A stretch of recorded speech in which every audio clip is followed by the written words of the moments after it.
प्रेरणास्पद कथाएं YouTube channel पर मैं धनंजय जैन आप सभी का हार्दिक अभिवादन करता हूं। छोटी सी कहानी डीजे की जुबानी। दोस्तों, आज की कहानी एक ऐसी प्रेरणा देने वाली कहानी है जो कि यदि हम आज की कहानी से शिक्षा ग्रहण कर ले तो शायद हमारा जीवन सफल हो जाए।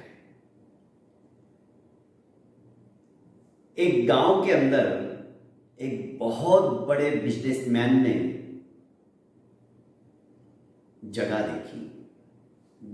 गांव के सन्निकट ही एक बहुत बड़ी नदी अपने प्रवाह से प्रवाहित होती रहती थी। उसी को लगकर 25 एकड़ जमीन इस बिजनेसमैन को पसंद आ गई। इसका प्लान था और बचपन से इसका सपना था कि मैं मिनरल वाटर की फैक्ट्री डालूं ताकि बोतल के अंदर बंद उस पानी को मैं पूरे देश के अंदर सप्लाई करूं। आज बिस्लरी जो कि 2 या 2.5 रुपए का पानी उस बोतल की कीमत के साथ में 20 रुपए में बिकती है। यही सोच, यही प्लानिंग उसकी थी। हजारों लोगों को मैं नौकरी दूंगा और मेरी इस फैक्ट्री के अंदर जो पानी बनेगा वो अत्यंत शुद्ध होगा, मिनरल वाटर। बहुत सारी प्लानिंग के साथ में जब वो एक बार उसी जगह को देखने के लिए जा रहा था तो उसके 2 रास्ते थे। एक तो नदी से पार करके यदि वो जाता है तो उसे सिर्फ और सिर्फ आधा घंटा लगता है, और पूरा रास्ता तय करके जाता है ब्रिज के ऊपर से तो उसे 8 घंटे लगते हैं। उसने सोचा इस दूरी को मिटाने के लिए आज मैं नदी की यात्रा ही कर लेता हूं। इस पार से उस पार पहुंचाने के लिए एक छोटी सी नौका थी और उस नैया का खिवैया एक अनपढ़ गांव का आदमी था जो कि प्रतिदिन अपने और अपने परिवार की उदरपूर्ति के लिए लोगों को इस किनारे से उस किनारे और उस किनारे से इस किनारे पर लाकर छोड़ देता था। यह बिजनेसमैन उस नौका के अंदर आकर बैठ जाता है और कहता है कि भाई मुझे उस किनारे लेके चलो। थोड़ी सी दूरी पर जाते ही उस बिजनेसमैन ने उसे कहा, क्या तुम मुझे जानते हो? मैं कौन हूं? तुम्हें पता है आज तुम्हारी इस नाव के अंदर कौन बैठा है?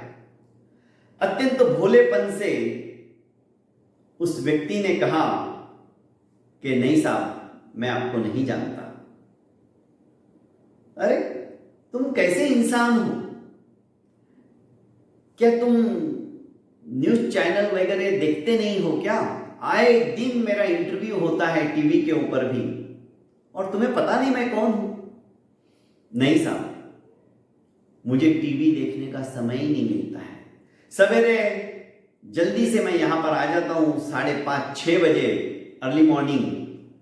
अपना खाना निहारी जिसे कहते हैं वो भी साथ में लेके आता हूं, और सूर्य अस्त के बाद में अपने घर पे पहुंचता हूं। भला टीवी देखने का हम जैसे गरीबों को कहां समय? ऐसी भी क्या जिंदगी तुम्हारी जिंदगी तो यार व्यर्थ है। पर अखबार तो तुम पढ़ते होगे ना? अखबारों में भी मेरी फोटो छपती है।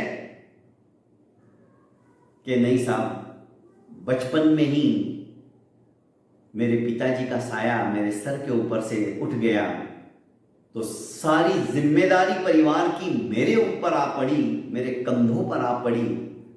तो मजबूरन मुझे अपना पैतृक बिजनेस, अपना पैतृक धंधा जो कि नाव चलाने का है, वो सीखना पड़ा।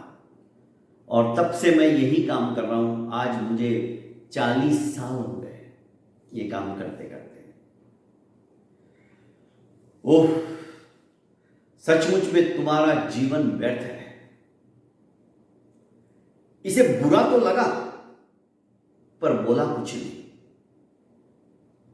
थोड़ी दूर और नौका चली तो ये व्यक्ति कहने लगा, तुम्हें पता है ये जो सामने जमीन दिखाई दे रही ना, वो जगह मैं ले रहा हूं और वहां पर मैं मिनरल वाटर की फैक्ट्री डाल रहा हूं। ये कुछ समझा नहीं। उसने कहा, सर आप क्या बोल रहे हैं, मुझे कुछ समझ में नहीं आया। अरे पानी की बोतल, समझ में आया? हम लोग यहाँ पे पानी का प्रोडक्शन करेंगे और उस पानी को सिटी में बेचेंगे, शहरों में बेचेंगे। तुम्हारे गांव में तो बोतलें बिकती नहीं हैं। उसने कहा, नहीं साहब मुझे नहीं पता। अरे तुम शहर में आए क्या नहीं कभी? कि बताया ना साहब, मुझे 40 साल हो गए, बस सवेरे से शाम तक मैं यही काम करता हूँ। जिस दिन मैं ये काम नहीं करूंगा या बीमार हो जाऊंगा, उस दिन मेरे घर वाले भूखे रहते हैं, उनका उपवास हो जाता है। अरे यार, तुम्हारा भी कोई जीवन है, जीवन व्यर्थ है तुम्हारा। इस व्यक्ति को लगा, सचमुच में क्या मेरा जीवन व्यर्थ है? मैंने अपनी जिंदगी के अंदर सचमुच में कुछ किया ही नहीं। उसका ध्यान नौका चलाने से भटक गया और अपने ही सोच में वो चाकू से नाव आगे की ओर बढ़ा रहा था। उसका ध्यान ही नहीं रहा जहां पर गहरा खड्डा बोल सकते उसको, खाई जैसा भरपूर पानी था। वहीं पर एक निशान के लिए उन लोगों ने लोहे का एक बड़ा सा गाड़ के रखा था। उससे उसकी नाव जोरों से टकरा गई। फलस्वरूप नाव थोड़ी टूट सी गई, पानी अंदर आने लगा। ये इतना जानता था कि अब नाव डूबेगी ही डूबेगी।